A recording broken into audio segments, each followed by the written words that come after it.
How to fix Telegram voice chat not working. Voice chat issues in Telegram can usually be solved with a few quick checks. First, ensure your microphone is working properly and allowed for Telegram. Head into phone settings and make sure microphone is turned on in Telegram's permissions. Next, open a group or channel with voice chat and confirm you are connected properly.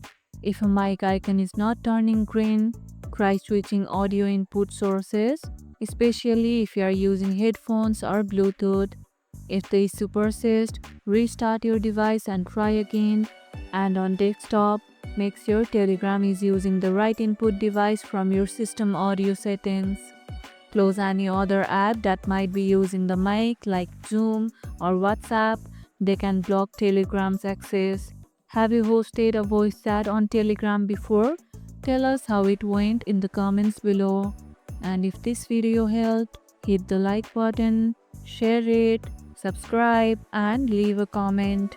Thanks for watching and I'll see you in the next one.